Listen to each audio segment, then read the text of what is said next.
Bienvenido al canal de YouTube de Acercate a la Vida. Esperamos que disfrutes de este mensaje y puedas compartirlo con quienes necesitan escucharlo.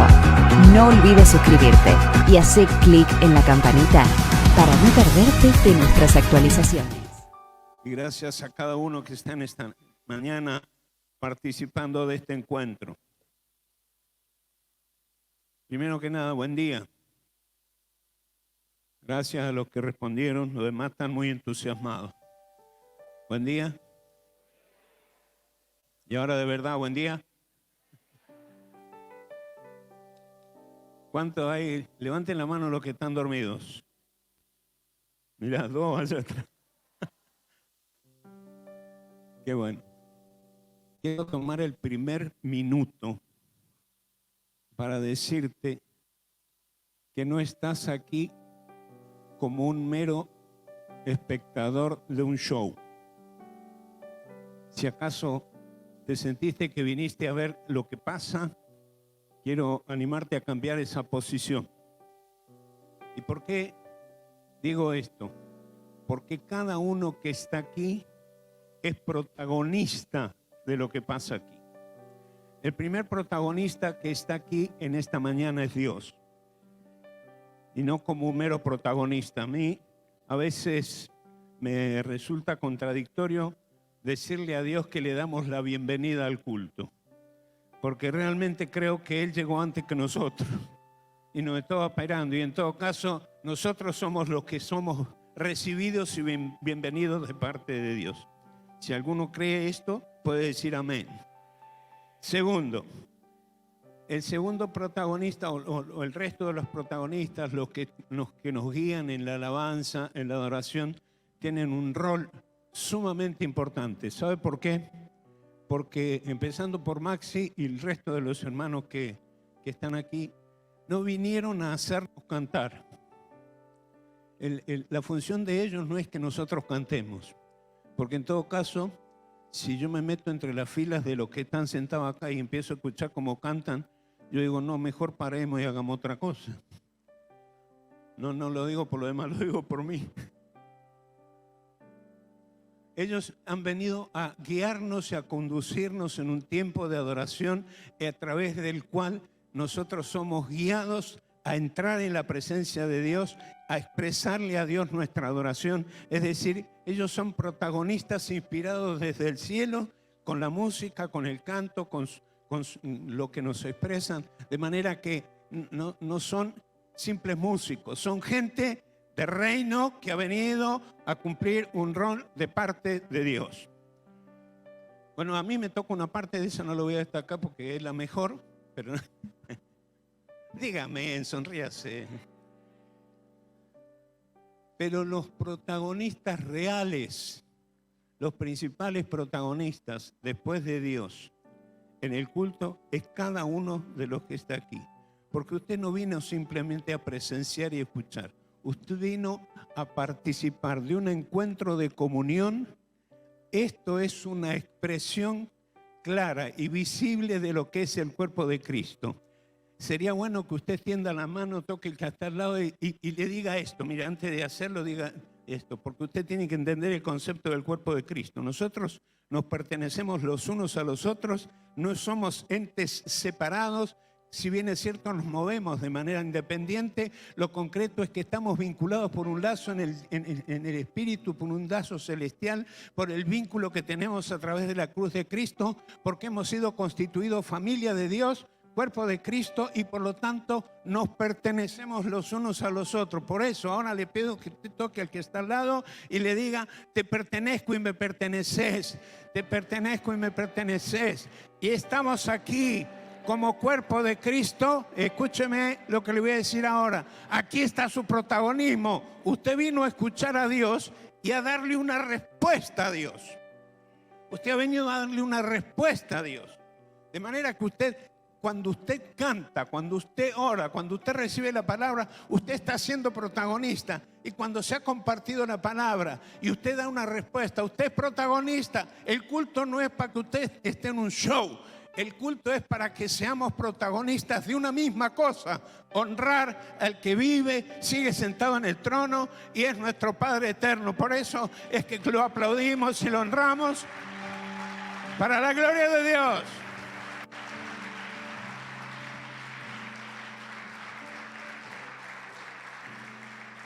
Así que desde ahora en adelante, preste atención a la palabra, porque usted va a tener que darle una respuesta a Dios hoy a partir de esto que acabamos de decir. Dios está esperando que cada uno reaccione cuando Él habla.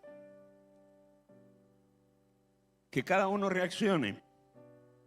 Dice la palabra de Dios en el Evangelio de Mateo, capítulo 7, desde el versículo 29 al 29, lo estoy leyendo de la Nueva Traducción Viviente.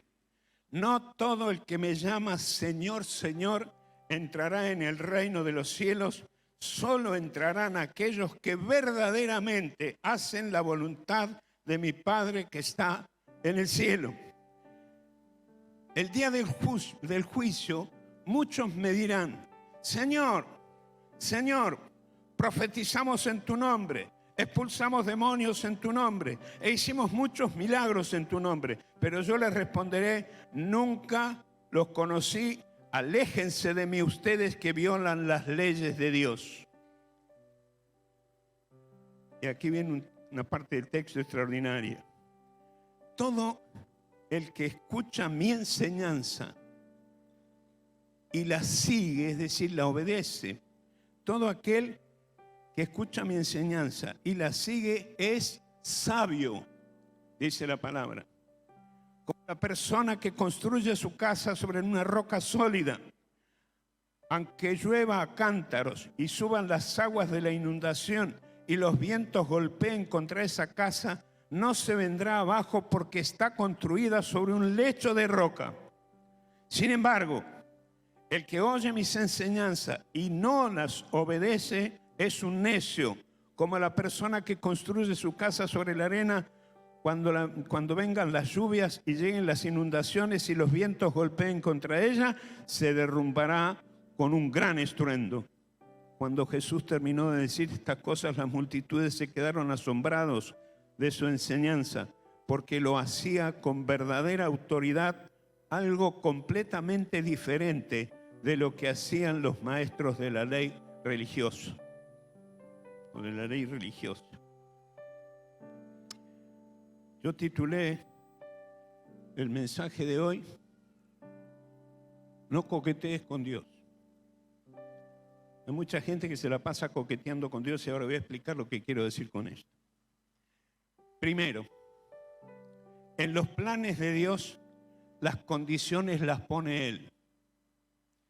Inspirado en el texto que acabamos de leer, este párrafo de la Escritura es parte del conocido Sermón del Monte que se encuentra, Sermón del Monte dado por Jesús, que se encuentra en el Evangelio de Mateo entre los capítulos 5 y 7 especialmente. En la porción que da fundamento a esta reflexión esta mañana, la afirmación más firme y más contundente que yo encuentro en ese pasaje cuando dice: no todo el que me dice Señor, Señor. Primero, paréntesis, si cada uno de los que está aquí, lo que pasa es que nosotros tenemos un problema por lo que significa para nosotros la palabra Señor en el español. Si bien es cierto, es una palabra importante, no tiene nada que ver o dice muy poco de lo que en realidad es la palabra Señor en el Evangelio, porque en el Evangelio lo que nosotros tenemos viene del griego, y el griego, la palabra Señor significa dueño, amo, Señor, el que manda, el que tiene potestad sobre todo lo demás. De manera que cuando uno dice Señor a Jesús, lo que uno está diciendo: estoy reconociendo tu autoridad sobre mi vida y todo lo que digas es lo que voy a hacer. Por eso es que Jesús va a decir: no todo el que me dice Señor, Señor y dice reconocer mi autoridad va a entrar en el reino de los cielos, sino aquel que efectivamente cuando escucha mi palabra sabe que la tiene que obedecer porque me está disponiendo en autoridad sobre su vida. De manera que no todo el que me dice, Señor, Señor, entrará en el reino de los cielos, sino el que hace verdaderamente, dice el texto, la voluntad del Padre que está en los cielos.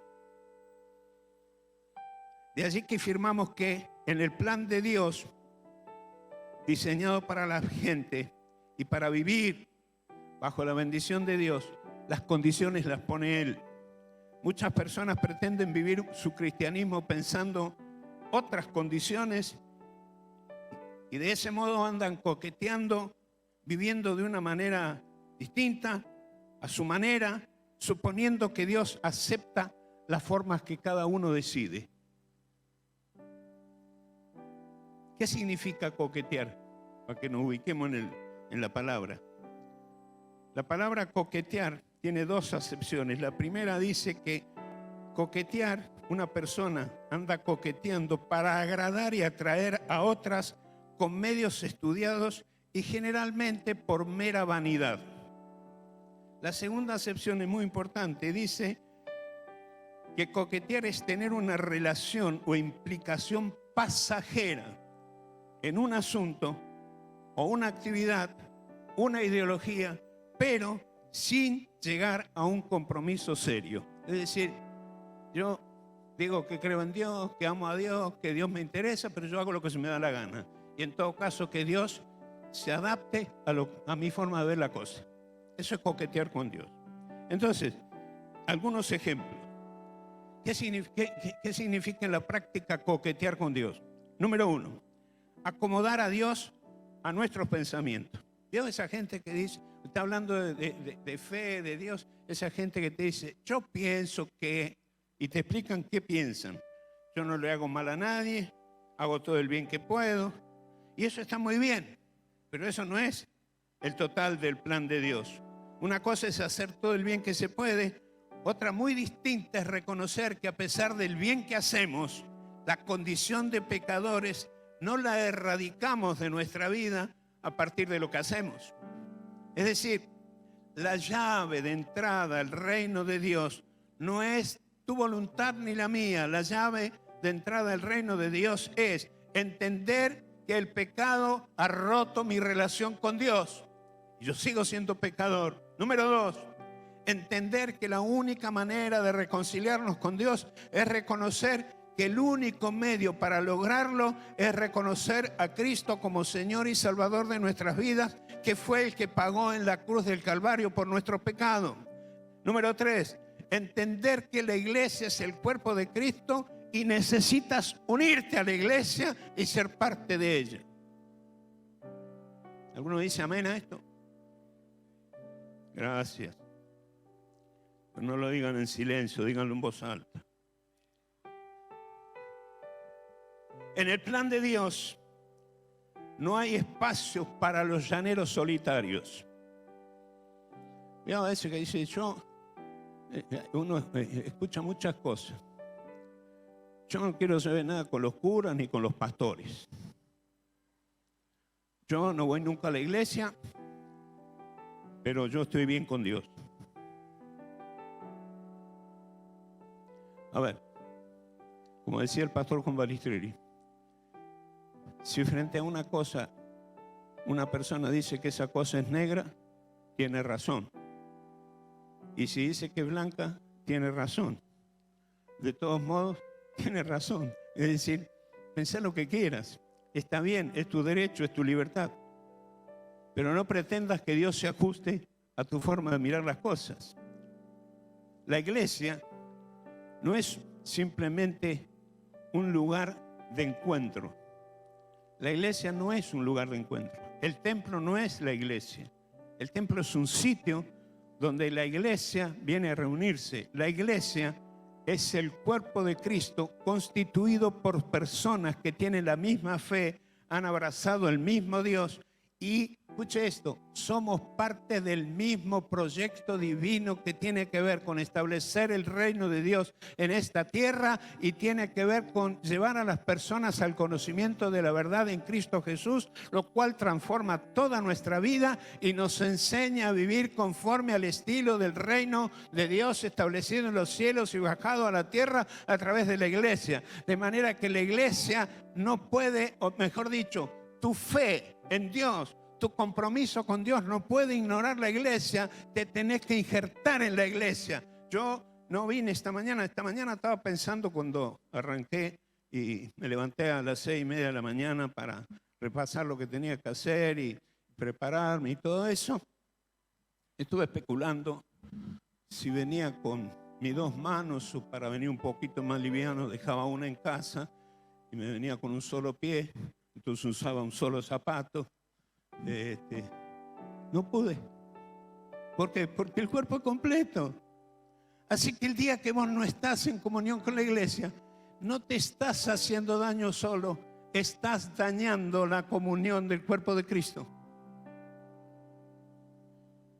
Porque cuando te dije recién que nos digamos a nosotros, nos pertenecemos y pertenecemos, es porque nosotros nos estamos reconociendo unidos el uno con el otro en el cuerpo de Cristo. Así que si tenés la libertad de vivir tu cristianismo a tu manera, hacelo. Tampoco es una cuestión de religión. Cuando yo me convertí a Cristo, yo era monaguillo de un sacerdote en la ciudad de Medrano, en Mendoza.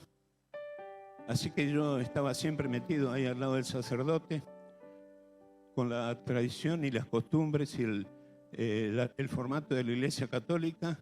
Cuando el sacerdote levantaba la hostia y se arrodillaba, yo le tenía que levantar la sotana. No sé para qué lo hacía, no sé si era para que no se le enganchen los zapatos, no sé para qué, pero yo tenía que levantarle la sotana y hacer sonar una campanilla. Y todos los domingos ahí estaba con el cura. Crecí en ese ambiente. No lo voy a contar ahora, pero simplemente hago referencia. Mi casa era una santería, literalmente. Y un día, alguien me enseñó algo en la Biblia.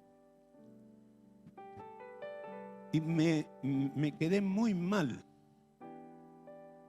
Porque le pregunté a algún católico, no me olvido nunca de su nombre, de su apellido, de apellido Paul. Era un amigo de mi padre, miembro de la Acción Católica Argentina. Porque mi padre dijo que quería leer la Biblia. Y el hombre dijo a mi padre que no debía leer la Biblia porque no la iba a saber entender. Se lo dijo con otras palabras. Y nos llevó a un templo en la ciudad de Maipú, en Mendoza, y nos hizo subir a la plataforma, a lo que allí se llama el altar, y nos mostró una Biblia enorme así, con tapas de acero y con un candado. Y nos miró y nos dijo, esto significa que el único que puede leer la Biblia es el sacerdote. Lo tengo grabado como una película hasta el día de hoy. Resulta que cuando a mí me mostraron algo de la Biblia, una de las primeras cosas que me hicieron leer es lo que se encuentra en el libro de Éxodo, donde dice que no tenemos que adorar imágenes, ninguna semejanza de lo que hay arriba en los cielos y abajo en la tierra. Y mi casa era una santería. Y vivíamos pegándole besos a los santos y postrándonos delante de ellos. Y entonces dije, ¿será posible? Me mintieron. Me enseñaron algo distinto a lo que dice la Biblia. Cuando me dijeron que si yo me moría sin haber pasado por el confesionario para que el sacerdote interceda por mí y pida perdón por mis pecados. Y después entendí que la Biblia dice que hay un solo Dios y un solo mediador entre Dios y los hombres, Jesucristo hombre, quien es el único que tiene capacidad de perdonar pecados y ponerme en comunión con Dios. Dije, acá hay otra cosa que me la enseñaron mal. Y así varias cosas más que podría relatar. Leí en la Biblia, de modo que si alguno está en Cristo, es decir, unido a Cristo, nueva criatura es.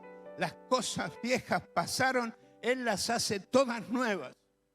Y yo dije, ¿será posible? Quiere decir Está bien que yo vaya a la iglesia, que le ayude el sacerdote, que trate de cumplir con los preceptos de la iglesia. Pero aquí la Biblia dice que el camino es Cristo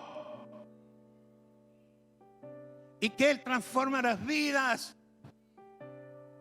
y que Él es suficiente. Y que si yo me unía a Él, mi vida entera iba a ser transformada. Cosa que no hizo nadie por mí, solo Dios.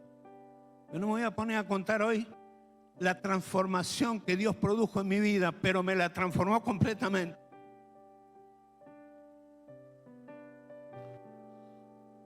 Entonces, en esto de andar coqueteando con Dios, no se puede, no se debe. Entender que en el plan de Dios existe un propósito eterno. Esto es, muestra decididamente que en la tierra se puede vivir conforme al diseño de Dios en los cielos. Coquetear con Dios no es tener una religión aferrado a una determinada tradición. A mí la tradición no me sirvió para nada. La religión que traía de la tradición nunca me enseñó la verdad, más bien me la distorsionó. Lo que acabo de contar. Coquetear con Dios es justificarse diciendo que todas las religiones te llevan a Dios y de esta manera estás cerrado a considerar que el único camino para estar bien con Dios es conocer al único que pagó por tu pecado y por el mío en la cruz del Calvario, muriendo para que tengamos vida eterna. Jesús dijo: yo soy el camino, la verdad y la vida. Nadie viene al Padre sino por mí. Coquetear con Dios implica justificar. Mire, escucha tanta gente que dice esto: justificar los errores propios con el argumento de que Dios sabe que somos humanos. Y como somos humanos, Dios puede comprender que nos mandamos alguna macana. Es una mentira diabólica. El que te habló eso, el que te dijo eso no ha sido Dios, ha sido el diablo.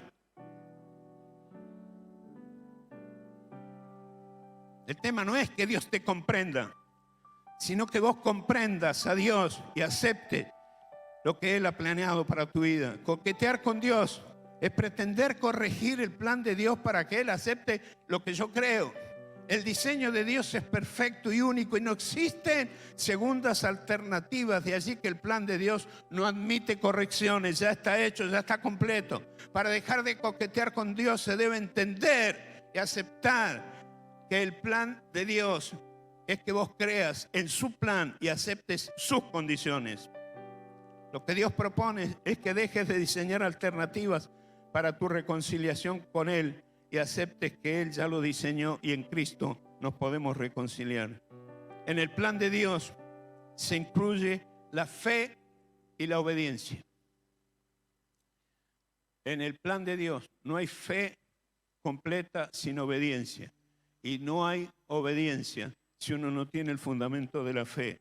Por eso Jesús, cuando mandó a sus discípulos a las naciones de la tierra, les dijo: vayan y hagan discípulos a todas las naciones, enseñándoles. Primero les dice, bautizándolos, como vamos a ver hoy en la mañana.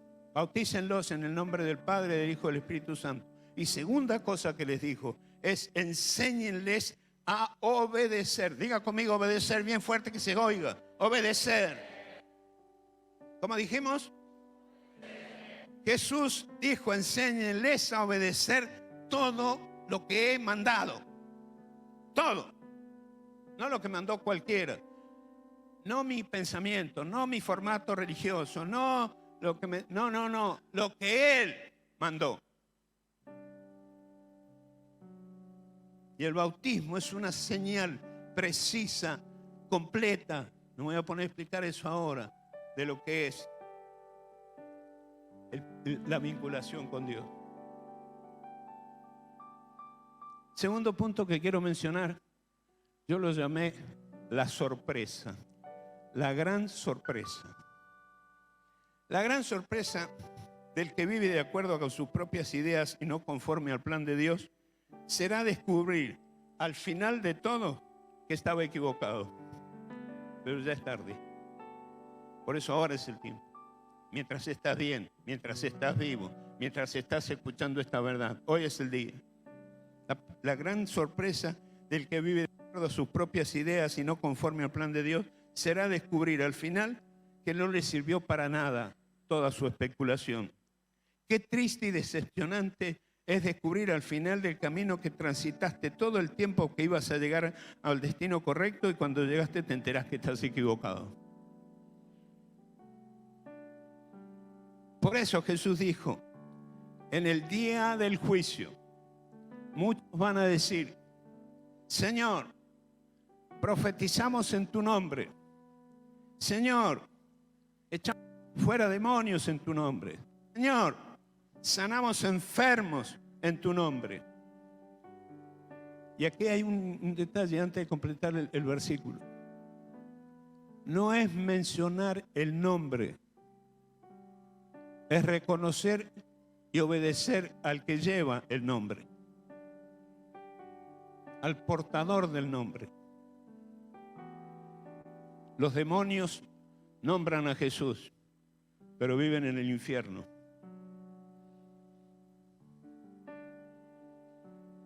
Yo tenía un compañero en la universidad. Yo estaba empezando a entender algo de la Biblia. El tipo manejaba la Biblia de una manera extraordinaria. Pero después de terminar de leer la Biblia decía, no creo un punto ni una coma de todo lo que dice acá. Conocía la Biblia. Y él sabía quién era Jesús y nombraba a Jesús. No le servía para nada. Mucha gente religiosa usa el nombre de Jesús sin necesariamente haberse sujetado a Él, obedeciéndole, sino que viven de cualquier manera y justifican como si Dios no tuviera en cuenta que tienen una religión, un formato religioso y hacen cosas en el nombre de Jesús. Pero hacer cosas en el nombre de Jesús también lo pueden hacer los demonios. Lo cual no significa que va a tener respuesta de parte de Dios, de ninguna manera. Por eso, en el día del juicio muchos me van a decir, Señor, echamos fuera demonios, sanamos enfermos, etcétera, etcétera, profetizamos en tu nombre y la voz de Dios dirá, aléjense de aquí. Nunca tuve noticia de ustedes, no sé quiénes son. Yo no quiero tener esa sorpresa, yo quiero que cuando llegue a la presencia de Dios y me presente delante de Él pudiera escuchar esa voz dulce diciéndome, bien, buen siervo y fiel, en lo poco fuiste fiel, sobre mucho te pondré.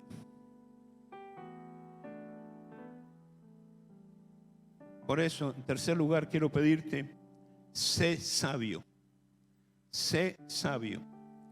En el texto que leímos recién, dice la palabra que el que construye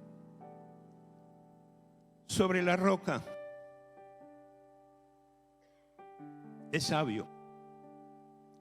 Ahí en el texto hay dos fundamentos. El primer fundamento que se menciona es el fundamento que yo lo llamo inestable, que tiene que ver con la desobediencia. Dice, el que oye mis enseñanzas y no la obedece es un necio, como la persona que construye la casa sobre la arena. Cuando vengan las lluvias, lleguen las inundaciones y los vientos y golpeen contra esa casa, se derrumbará con un gran estruendo. Pero el otro fundamento que se menciona aquí, estoy tratando de apurarme para que me alcance el tiempo, es el que dice, todo el que escucha mi enseñanza y la sigue, es decir, las obedece, dice el texto, es sabio, es inteligente, como la persona que construye la casa sobre la roca sólida, aunque llueva a cántaros y las aguas la inunden y los vientos golpeen contra la casa, no se vendrá abajo porque está construida sobre un lecho de roca. Cuando edificas con sabiduría y con inteligencia, no lo haces para que dure hasta el próximo temporal. Nadie edifica algo firme, bueno, sólido, para que llegue hasta el próximo temporal. El que edifica con sabiduría e inteligencia lo hace para que soporte todo temporal, toda crisis, toda tempestad, porque está firme, afirmado sobre una roca consistente y segura como el primer día. Dice la palabra en el libro de Proverbios, Me quedan unos minutitos, ya termino. Pero terminar no significa que vamos a terminar a secas. Yo te quiero invitar a tomar una decisión en esta mañana. Dice en el libro de Proverbios, el sabio Salomón: el temor de Jehová es el principio de la sabiduría, y el conocimiento del Altísimo es la inteligencia. Eso está en el libro de Proverbios, capítulo 9, versículo 10. Pero además agrega el mismo Salomón: quien es sabio, y yo creo que esto lo podemos aplicar muy bien a entender el concepto de la iglesia, del cuerpo de Cristo. Quien anda con sabios acaba sabio, o acaba siendo sabio. Quien anda con sabios acaba sabio. El que se junta con necios acaba mal. Sabiduría e inteligencia. De allí surge este principio. No sé si lo tendremos para proyectarlo, no sé si la placa está, pero el principio es este: sabiduría e inteligencia son los dos remos que te ayudarán a mantener el barco de tu vida alineado en la dirección correcta para el cumplimiento del propósito que te ha sido asignado en este mundo.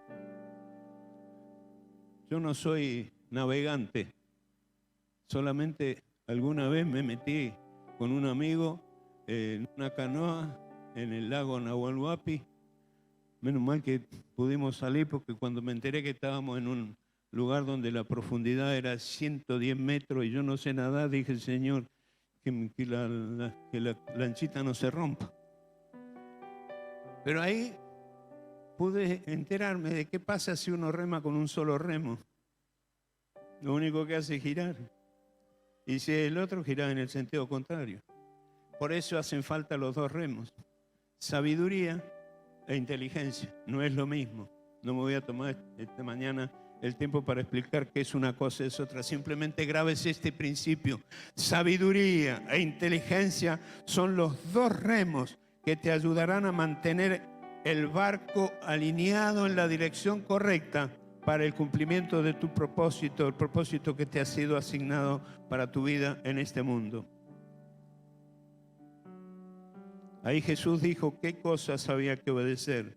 La única manera, miren, la gente que no quiere cambiar.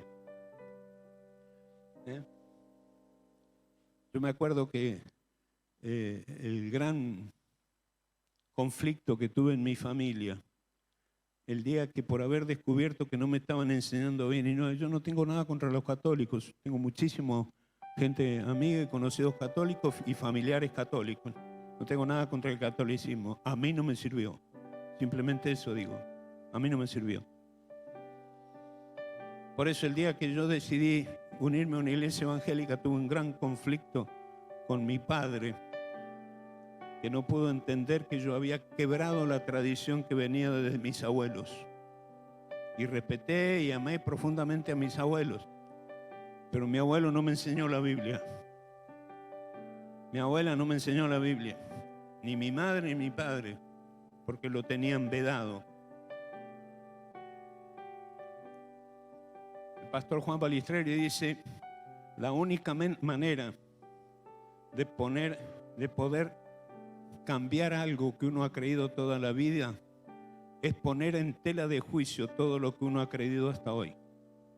No para negarlo, no para rechazarlo, sencillamente poner en tela de juicio todo lo que uno ha creído hasta hoy te permite saber si hay algo más en la verdad que creíste o algo distinto de lo que creíste para hacer las correcciones necesarias. De manera que si estás aquí en esta mañana y tuviste una sola forma de ver las cosas, no te estoy pidiendo que la rechaces ni la niegues, lo único que te estoy pidiendo es ponerlo en tela de juicio para darte la libertad de examinar y ver si hay otra cosa que todavía no supiste y que la podés aprender.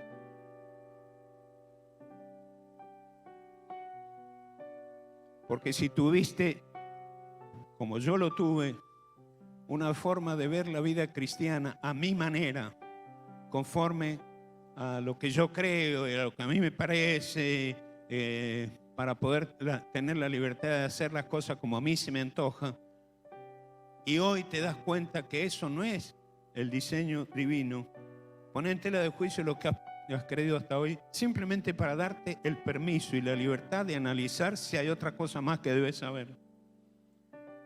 El beneficio de poner en tela de juicio lo que siempre has sostenido abre la puerta para considerar lo que otros ven en la misma verdad, dándote mayor alcance a lo que has visto y has creído y definitivamente confirmando lo que siempre sostuvimos.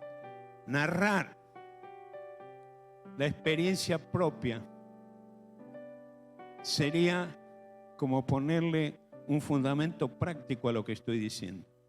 Yo quiero decirles que tuve una gran lucha el día que yo empecé a descubrir por la Biblia que las verdades que me habían sido enseñadas no eran así.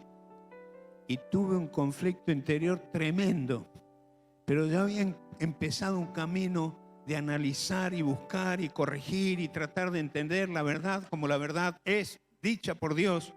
Y me llevó tiempo.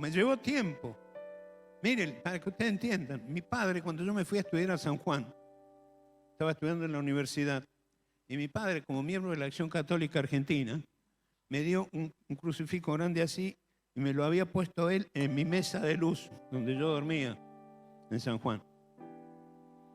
Y cuando yo empecé a entender algunas cosas, yo miraba ese crucifijo y decía, Señor, ¿y qué hago con esto?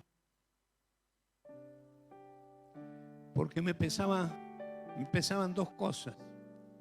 Yo había entendido que eso no significaba nada, que no tenía ningún valor, que no me vinculaba con Dios.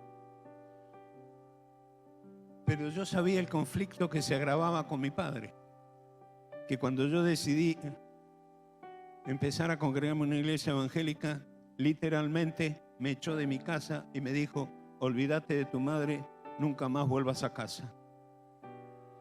Y yo miraba esa cosa, ya nos habíamos medio arreglado un poquito con mi viejo.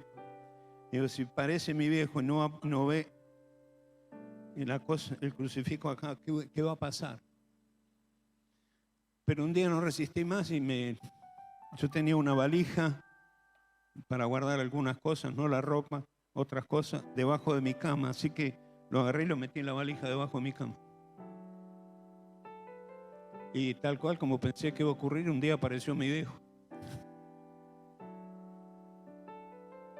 Y ahí se me movía todo esto, temblaba, no sabía cómo se lo iba a decir. Porque entró a la habitación y lo primero ¿qué creen que fue lo primero que dijo? ¿Dónde está el crucifijo? Dije ahí abajo en la valija. ¿Y por qué está la valija? Tiene que estar acá. No. Y no le permití que lo volviera a poner. Dice, entonces me lo llevó. ¿Cómo no? Y se lo llevó a Mendoza de vuelta. Yo sé el precio que tiene poner en tela de juicio lo que uno ha creído. Pero si no te permitís esa libertad, porque la manija del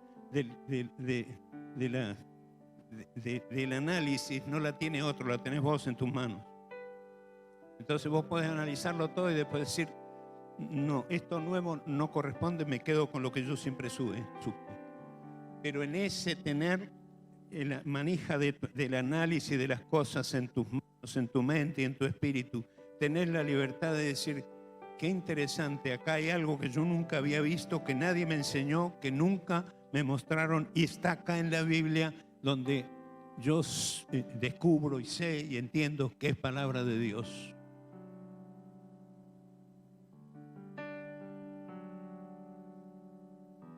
En conclusión, la Biblia dice, Jesús dijo, o mejor dicho, lo dijo Pablo hablando de Jesús. Dice la palabra, de modo que si alguno está unido a Cristo, nueva criatura es, o nueva creación de Dios es. Dios hace nueva todas las cosas. De modo que si alguno está unido a Cristo, nueva criatura es. Las cosas viejas pasaron, he aquí todas son hechas nuevas. A Dios no se lo tiene como el supermercado. Uno va al supermercado cuando se le acabó lo que hay en la heladera o en la alacena. Y entonces vamos y hacemos una comprita, volvemos a tener lo necesario y hasta la próxima vez que nos faltan las cosas no volvemos a ir al supermercado. Dios no es así. Algunos van a Dios cuando tienen la soga al cuello, cuando se encuentran en un problema, cuando no tienen trabajo, cuando hay un problema de salud. No. Dios no está en nuestras vidas como el supermercado. Dios está en nosotros porque nosotros, en las buenas y en las malas, en las bendiciones y en las alegrías, tanto como en los momentos tristes, Dios es nuestro Dios y nosotros somos sus hijos. Dios es independiente de los problemas. Dios es como si mis hijos dijeran: cuando tengo problemas, papá, vos sos mi papá. Cuando no tengo problemas, vos sos un extraño. No, yo sigo siendo el padre. Y Dios sigue siendo mi padre. No es el supermercado. Y la Biblia dice, como decía David: joven fui y he envejecido, y no he visto justo desamparado ni su descendencia que mendigue pan.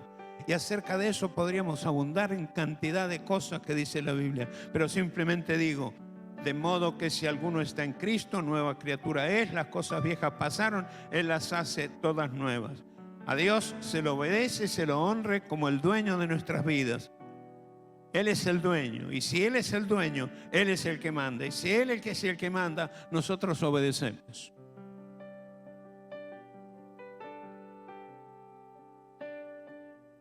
Por eso, para cerrar en esta hora, te quiero invitar a un momento de reflexión personal.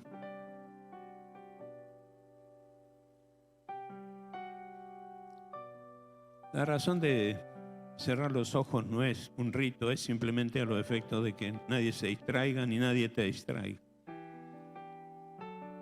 Pero simplemente te quiero hacer referencia o 2 o 3 invitaciones. Número 1, si has vivido sin considerar esta realidad de Dios que hemos considerado hoy y querés tener un vínculo permanente, constante, creciente con Dios, haciéndote hijo de Dios y permitiendo que el sacrificio de Cristo en la cruz del Calvario sea válido para tu vida y te dispones a vivir en obediencia a lo que Él manda, yo te quiero invitar que en esta mañana tomes la decisión en tu espíritu y digas: yo quiero eso, yo quiero vivir de esa manera. De manera que si hay alguien que dice: yo en este momento quiero empezar una relación nueva, profunda, permanente con Dios, ¿dónde está? Levante su mano y digo: yo quisiera hacer eso. ¿Dónde está? Dios te bendiga. Dios te bendiga. ¿Alguien más? Dice: yo quiero vivir de esa manera con Dios. Muy bien. Segundo, Dios te bendiga. Segundo, si hay alguien que dice: he vivido mi vida cristiana a mi manera, pero yo me doy cuenta que necesito consagrarme a Él de otra manera. Yo tengo mi idea de la vida cristiana, pero quiero consagrar mi vida a Dios y resultar agradable a Dios. No importa que me entiendan los demás o no me entiendan. Quiero agradarle a Dios. Por eso quiero hacer un nuevo voto de consagración a Dios. Si hay alguien que dice: yo quiero reconsagrar mi vida a Dios, encaminando mi vida de otra manera, más profundamente, en una relación más cercana con Dios, donde está, levante su mano y diga: yo quiero hacerlo. Dios te bendiga. ¿Qué más? Dios te bendiga. Dios les bendiga. Dios les bendiga. Si hay alguien más, hágalo ahora. Y lo último, Dios te bendiga. Dios te bendiga. Y lo último, si hay alguien que ha creído en el Señor Jesucristo, porque en el mandamiento de Jesús, cuando mandó a sus discípulos, dijo: vayan y hagan discípulos, bautizándolos, además de obedecer todas las cosas. Hay alguien que está aquí en esta mañana y ha creído en el Señor Jesucristo, pero todavía no ha dado el paso de obediencia, de querer bautizarse, y quiere en esta mañana, habiéndolo entendido, decidir que se va a bautizar. ¿Dónde está? Levante su mano. Muy bien. No veo a nadie. Muy bien. Oramos. Señor, hemos proclamado tu palabra y hay gente en esta mañana aquí que ha respondido a tu voz,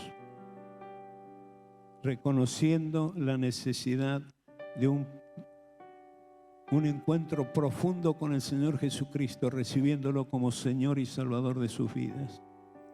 Te ruego que tú los bendigas y con tu paz y tu presencia selles esa decisión. Y también hay hijos tuyos, Señor, que habiendo vivido la vida cristiana desean vivir de una manera más profunda, más coherente en su vida vinculada con el Señor Jesucristo. Bendícelos, Padre, y guíalos. Que esta decisión no se apague, sino que crezca día a día en su espíritu. Señor, todo esto lo ponemos en tus manos, agradecidos por tu palabra, en el nombre del Señor Jesucristo. Amén. Amén.